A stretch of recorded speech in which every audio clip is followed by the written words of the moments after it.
আপনাকে ধন্যবাদ। সময় বিশ্ব মানবাধিকার দিবস মানবাধিকার কমিশন কর্তৃক আয়োজিত মেডিকেল ক্যাম্পে আমাদের পক্ষ থেকে সহযোগিতা করছে। আমরা ডাক্তার এবং আমাদের যে এসএসসিএমও এবং নার্স পুরো টিমটাই আমরা এখানে এসেছি। সাথে কিছু ওষুধও আমরা হয়তো নর্মাল আমাদের যে দৈনন্দিন জীবনে আসে জ্বর কাশি মাথা ব্যথা দিয়ে সেগুলোর ট্রিটমেন্ট এখানে দেওয়া হচ্ছে। আর যে রোগীগুলো আমরা এখানে ট্রিটমেন্ট করা সম্ভব হচ্ছে না তাদেরকে আমরা বলে দিয়েছি আমাদের হাসপাতালে ওনারা পরবর্তী চিকিৎসা। মুনতাসির রহমান, আরিমো, শিবলা উপজেলা স্বাস্থ্য কমপ্লেক্স।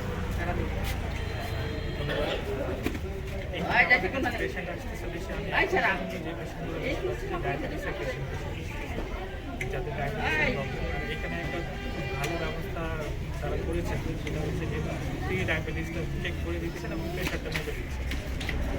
এটা আমি মনে করি যে ভালো একটা সেবা হচ্ছে। আর সাথে তো ব্যথা, ঠান্ডা কাশি, জ্বর এইসবের শিবলা উপজেলা শাখা মানবাধিকার কমিশনের সেক্রেটারি জামান ভাইয়ের সাথে বাংলাদেশ মানবাধিকার কমিশন শিবালয় উপজেলা শাখার পক্ষ থেকে 7 ইউনিয়নের 7টা ফ্রি মেডিকেল ক্যাম্পিং করা।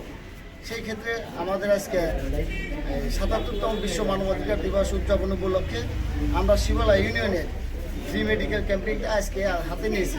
এর পাশাপাশি আমাদের আরেকটা প্রকল্প সামনে আছে, যেটা নাকি আমরা 500 রুগী নিয়ে চোখের একটি ক্যাম্পিং করাবো। সেটা ডাক্তারের অপারেশন সহ সমস্ত ব্যবস্থা থাকবে। আজকে আমাদের এই অনুষ্ঠানে যে উদ্বোধক হিসাবে ছিলেন এবং উনি ডাক্তার রুগী দেখতেছেন ডাক্তার ইসমত জাহান ভুইয়া, উপজেলা স্বাস্থ্য ও পরিবার পরিকল্পনা কর্মকর্তা। কথা কম বললে জ্বর, শ্বাসকষ্ট সমস্যা